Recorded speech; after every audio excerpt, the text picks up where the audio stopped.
እስኪ ቪዲዮ ያውስኪ ስልክ ዘርጋ ቃል አውጣ እንዴት ትላለህ አንተ ስልክ ንገረው እንደዚህ ንገረው አንተ ስልክ ዘይት ወሰርኩ ከዛ ዘይት ወሰርኩኝና የወሰርኩትን ዘይት ብር ላይ ያረጨውት አረ የድግምት ሲቹዌሽን የትኛው ፕሮቴስታንት ደርድረህ 50 60 በእምነት ብቻ የዳነ ሰው ጠራልኝ ብትል ፊያቴ ዜማ ያንተ ስራ ሰላም ውድ የያሪኮ ሚዲያ ቤተሰቦች አዲስና ወቅታዊ የሆኑ ቪዲዮዎች መተናል እንደተለመደው ዩቲዩብ ቻናላችንን ሰብስክራይብ በማድረግ እንድትጀምሩ ኮዲውን ጋብዛችኋለን ቀጥታ ወደ ዛሬው ቪዲዮ እስኪ ቪዲዮ ያውስኪ ስልክ ዘርጋ ቃል አውጣ እንዴት ትላለህ አንተ ስልክ ንገረው እንደዚህ ንገረው አንተ ስልክ እኔ ማዝን ቦታ አሁን ትሄዳለህ ወደል ጌጃ ረዞር ወደልኛ ተሰውይ አሁን ማዝበል መጋቢት 15 2008 አንዳንድ ጊዜ ዝንላለሁ ነው ያንን ማኪና ኮድ 302750 የሆነ ኮድ 3027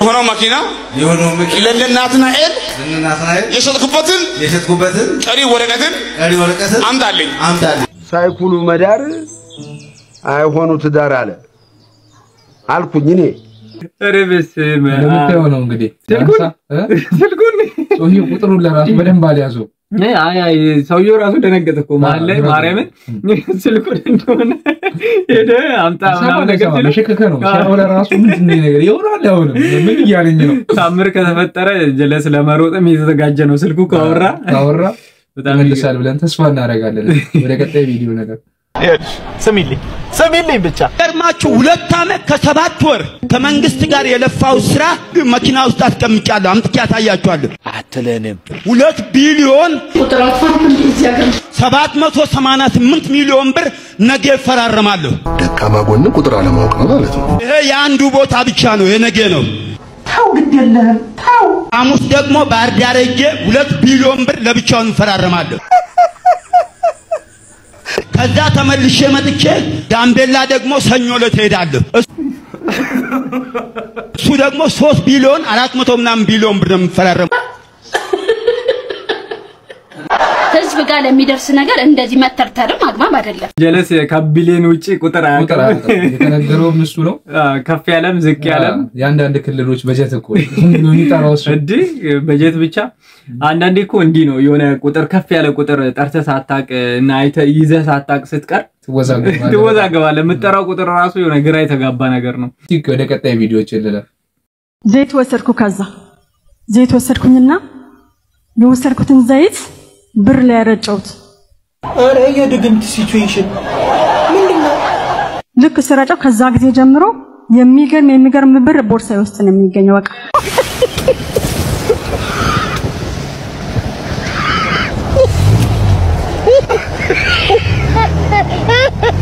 አካባቢ ያሉ ሰዎች ራስ አንቺ ሚሊዮነር ነሽ እንደኬት ነው ብር የብሩ ምንጭ እንደኛ ለኔ ጨዋታ እንደሚጫወቱ ራሱ አዳራሽ ውስጥ እንግዲህ እንደምትመለከቱት ነው ሰው ስለ እግዚአብሔርና ስለ ኢየሱስ ክርስቶስ እንሰብካለን የሚል ሰውዬ አዳራሽ ውስጥ ሰውን ሰብስቦ እንግዲህ ስለ ብር ነው የሚያወራው ስለ ድግም እንዳለ ስለ ብር ነው ሚራክል ማኒ ምናምን እንደዛ ያለ የሚለፈልፍ ሰውዬ ነው መጣውት በነገራችን ላይ ባለፈውም ይሄን ነገር እያወራ ነበር ያው ቦታ ተሰጥቶት ጥንቆላል ተባለም እንጂ ዘመናዊ ጥንቆላ ነው በቸርች ውስጥ የሚደረግ ማለት ነው እኛም እንደው ይሄን ነገር ስንናገር እንደው ለቀልድ ብቻ ሳይሆን ህዝቡ እንዲነቃና እንደው እንዲያሳውል ነው እዛ የምትመላለሱ ሰዎች አሳውሉ ነው በቃ ሌላ ነገር የለውም የኛም እዚህ ጋር ወንድሞቻችን ከደዚህ ነገር እንድትቆጠቡ ትክክለኛውን ኢየሱስ ክርስቶስ ማን ነው ምንድነው ብላችሁ ቆም ብላችሁ እንድታስቡ በሚለው ነው ክርስቶስ ራሱ ሲናገር በስሜ ብዙዎች ይመጣሉ ብሏልና እንግዲህ በስሙ ብዙዎች መጥተዋል እናንተም ከሚያሳተው ወገን እንዳትሆኑ ራሳችሁ መርምሩ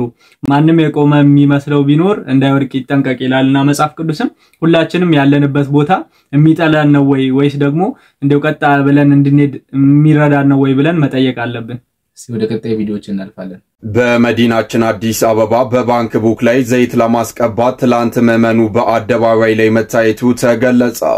የፋይናንስ ቀንበር መስበር በሚል የተዘጋጀ የባንክ ቡክ ላይ ለመጸለይና የተጸለይበት ዘይትንም ለማስቀባት ትላንት ሰኔ 14 ቀን 2017 ዓ.ም በአዲስ አበባ ፊጋ አካባቢ ምዕመኑ የተለያየ የባንክ ቡክ ይዞ በቦታው በመገኘት አዳራሽ ሞልቶ ውጪ ተሰብስቦ ታይተዋል።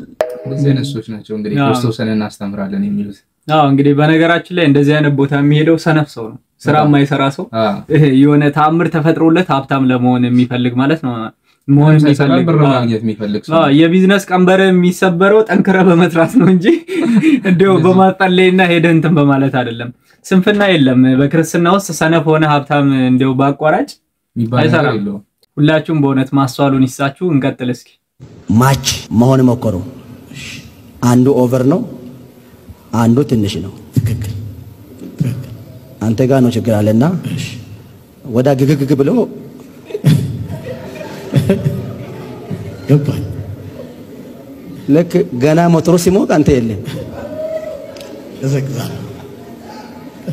ማፈውስ ትፈልጋለህ በጣም ገና ሞተሩ ሲንቀሳቀስ አንተ የለም የለው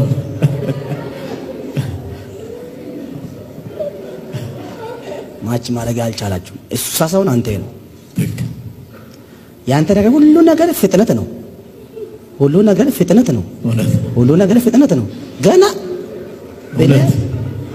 እሳ ገና ኤ ብሎ ስትል አንተ የለም። እሳ ኤ ስትል አንተ ዘሮ ነው። እውነት ነው። አስደስታት። ያ ችግር አለ አንተ የእንተ ነገር ላይ ችግር አለ። እውነት ስንት ደቂቃ ላርግልህ ጸልልኝ። ቤታችሁ ውስጥ ያለው ችግር ማን ነው የሚያውቀው? ዛሬ መፈወስ ትፈልጋለህ? አዎ። ስለዚህ አሁን በፍቃድ ጠይቅ። ስንት ደቂቃ ልጨምርልኝ? 20 ደቂቃ።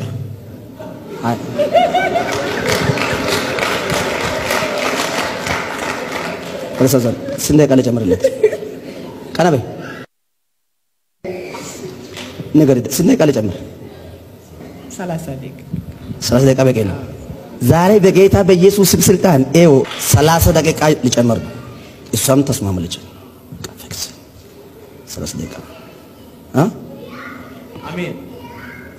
ተቀበያለሁ። ትፈልጋለህ? በኢየሱስ ስልጣን ተያዙ። እርስ በኢየሱስ ስልጣን 30 ደቂቃ ሰጠሁት። ከነበረ ሰከንድ ላይ 30 ደቂቃ ጨመርኩት። አይሻልም? አንተ እሱን የምትፈልገው ያው ሲማ ወንድሜ ችግሩ አይቼዋለሁ። በጌታ በኢየሱስ ደም አሁን ባለበት ደቂቃ ላይ ደቂቃ ጨመርኩት። አሜን። ባለበት ደቂቃ ጨመርኩት። አሜን። በኢየሱስ ስልጣን ስፒድ ይሁንላችሁ። አሜን። in the mighty name of Jesus። እውነቱ እንደነዚህ አይነት ቪዲዮዎች በጣም ሬር ነው፣ ከባድ ነው። እኔ እንዲው ከጀመርኩት በኋላ እንዲው ላቋርጠው እያልኩ ነው። እንኳን ለቻርች ውስጥ አይደለም ለኛ ለሚዲያችን ራሱ እዚህ ጋር ለማውጣት የሚያሳፍር አይነት ነገር ነው። ይሄ በጣም ሐሳብ ለመስጠት ራሱ ይከብዳል። እዚህ ጋር ቁጭ ብለ አሜን ስትል ራሱ በጣም ደባሪ ነው። አንዳንዴ እኮ የሚነሱ ነገሮች አሉ ቻርች ውስጥ እግዚአብሔር የሚመለክበት ብለህ የምታስበው ቦታ ላይ እንደዚህ አይነት ነገሮች መነሳት ብቻ። ወደ ሌሎች ቪዲዮዎች እናልፋለን። የትኛው ፕሮቴስታንት ደርድረህ 50 60 በእምነት ብቻ የዳነ ሰው ጠራልኝ ብትል ፈያታዊ ዜማን አሁን በቀኝ በኩል የነበረው ፈያታዊ ዜማን እንዴ ይሄን ሳይፈጽም እንዴት ነው ገነት ሊገባ ይቻላል ብሎ ይጠይቃሉ። እኔ በጣም የሚገርመኝ አንዳንዴ ፈያታዊ ዜማን ከመጥቀሳቸው የተነሳን እንደው ፈያታዊ ዜማን አርብ ከደረሰበት መከራ ይልቅ በእነሱ አንደበት የደረሰበት መከራ ይበልጣል። በጣም ለሐሰት ምስክር ሲቀርብ እኔ እንደው ፈያታዊ ዜማን የተሰቀለው ዘንድሮ ነው እላለሁ። በጣም የሚገርመው ነገር ፈያታዊ ዜማን ማለት እንደው ከሰባቱ ሚስጥራት ቤተክርስቲያን አንዱ ፈጽሞ የዳነ ሰው ነው። አምኗል፣ መስክሯል፣ ንስሐ ገብቷል። ንስሐን ይረሳዋታል። ለምን እንደሆነ አይገባም። ሚስጥር ስለሌለ ነው እኮ። አመነ፣ ትክክል፣ መሰከረ፣ ጠየቀ፣ ኃጢያቱን አምኗል፣ ክርስቶስን ፈረደለት፣ ንስሐ ገብቷል። እንደውም እነሱ ለሚያስቡት ሐሳብ ሰው ቤተክርስቲያን ለንስሐ የምትጠቀመው ሰው ተዘከረኒ ጊዜው ውስጥ መንግስት ከሚለው እኮ ቅዳሴ ለቤተክርስቲያን እኮ የምታዜማው ከግዚዮታ በፊት ለምንድን ነው? ፈያታዊ ዜማንን ይቅር እንዳልከው እንዳሰብከው እኛንም ማስተባል የንስሐ ማሳያ ነው። የእምነት ብቻ ለሚላስተስ ማሳያ የሚወሱ አይደለም። ከድነት አንፃር እንዴት ይታያል? አንደኛ ሚስጥራተ ቤተክርስቲያን ባልተጀመረበት ዘመን የነበረ ሰው ገና ክርስቶስ አሁን ሞቶ በሲኦል ያሉትን ገና ነፍሳት ነፃ አላወጣም። ሐዋርያት ገና መንፈስ ቅዱስ አልወረደላቸው። ገና ጌታ ጭራሽ አላረገም፣ መንፈስ ቅዱስ አልወረደም፣ ጥምቀትም አልጀመሩ። ጥምቀት በሌለበት ዘመን አማናዊው የሐዋርያት ጥምቀት ባልተጀመረበት ዘመን መስቀል ላይ የተንጠለጠለን ሰው ለእምነት ብቻ ማሳያ ማድረግ በጣም ትልቅ ስህተት ነው። እንግዲህ ለወንድማችን ቃል ሕይወት ያሰማልን ለማለት እንወዳለን። እንግዲህ ብዙ ጊዜ ፕሮቴስታንቶች በዚህ ሰውዬ ላይ ነው በብዛት ሐሳባቸውን የሚሉት። ለምሳሌ አሁን ስለ ስራም ስትጠይቃቸው ፈያታዊ ዜማ መች ሰራ ይላሉ። ያመነ ይጠመቀ ይድናል ያላመነ ግን ይፈረድበታል ስትላቸው ፈያታዊ ዜማ መች ተጠመቀ ይላሉ። ስለ ስጋው ደሙም ሲነሳ ይሄን ሰውዬ ነው በብዛት የሚያነሱት። ወንድማችን ደግሞ በደንብ በሚጋባ አብራርቶታል። ክርስቶስ እንግዲህ ከዛ በኋላ ነው የማቴዎስ ወንጌል ምዕራፍ 28 ከቁጥር 19 ላይ ያለውን ቃል በአብ ወልድ መንፈስ ቅዱስም እያጠመቃችሁ የሚለውን ቃል ያን ትእዛዝ ጌታ ከመናገሩ በፊት ነው እንግዲህ ይሄ ነገር የተከሰተው ማለት ነው። አጥምቁ ሳይባል አልተጠመቀም ማለት ራሱ ሎጂካሊ ማያስኬድም። እስቲ በዚህ ወደ ቀጣይ ቪዲዮዎች እንለፍ። ጠላቶቻችን ዙሪያችንን ከበዋል። እግዚአብሔር የእሳት አጥሮ ነው ባይጠብቀን እኛ መች ራሳችንን ጠበቅን? ሁሉ ነገር እኛ ላይ ነው የሚወረወረው ሃይማኖታችን ትክክል ስለሆነ። ወደኛ የሚወረወረው ድንጋይ ላይ በዝምታችን ጊዜ ሕግ የሚያስከብሩት አካላት ዞር ብለው ያዩ። መልስ ለመመለስ ወንድሞቻችን ገና ብድግ ሲሉ ወይንም ሁለት ምዕራፍ ይዘን ብድግ ስንል መግለጫ እኛ ላይ ይጎደጎዳል። ኦርቶዶክስ እየተሰደብሽ ኑሪ መልስ አትስጪ የተባለች ነው የሚመስለው። በመንኖርበት ዘመን ርስቷ ይነጠቃል፣ አደባባዩ ይቀማል፣ መጻሕፍቷ ይቆነጻጸላሉ፣ ገድልና መጻሕፍቶቿ እየተገለጡ በየአደባባይ ይሳለቁባቸዋል። በዚህ ሁሉ መካከል እውር ታበራለች፣ ለምጻም ታነጻለች፣ መንገድ ታሳያለች። የሰማይ ቀስተ ደመና ጉልላቷ ላይ አለ። ማን ይመስገን? ክብርና ምስጋና ለስሙ ይሁን የአባቶቻችን አምላክ። እግዚአብሔር ከኛ ጋር ባይሆን ኖረው አለ መዝሙረኛው ዳዊት ጠላቶቻችን ሕያዋን ሳለን በዋጡን ነበር። አያችሁ ጠላት በጣም እኛ ላይ አለ። ማንም ሌላ ጠላት ያለበት ሃይማኖት የለም እኮ። ኮሽ ሳይል በዓላትን የምናከብረው እኛ ነን አይደል? ማንንም ሳንናገር አክብረን የምንገባው እኛ ነን። እየተሰደብን አደባባዮቻችን ተነጥቀው በየጎዳናው እየሰደቡን ሲያልፉ በወታደር የሚታጀቡት ሌሎች ናቸው። እኛ የእንጀራ ልጅ ነን። ኢትዮጵያ ውስጥ በአሁኑ ሰዓት ኦርቶዶክስ የእንጀራ ልጅ ነች። ይሄ ግልጽ እኮ ነው፣ የሚታይ ነገር ነው። ተገፍታ የምትኖር ሃይማኖት፣ ርስቷ የሚነጠቅ ሃይማኖት፣ ካህናቶቿ በአደባባይ በጥፊ የሚመቱባት፣ በድንጋይ እየተቀጠቀጡ የሚገደሉባት፣ ሁለት መስመር መግለጫ የማይወጣ ለምን እንዲሆንኩ ስትል ደግሞ በሷ ላይ መግለጫ የሚጎደጎዱባት፣ ማስጠንቀቂያ የሚበዛባት፣ አገልጋዮቿ እየታፈኑ እየተያዙ መከራ የሚቀበሉባት ናት። አደባባይ ላይ የሚታይ ግልጽ ነው። በዚህ ሁሉ መካከል ግን ክርስቶስ ይመጣል። ምርቱን ከገለባ ሊለይ እነሆ በቶሎ እመጣለሁ ይላል።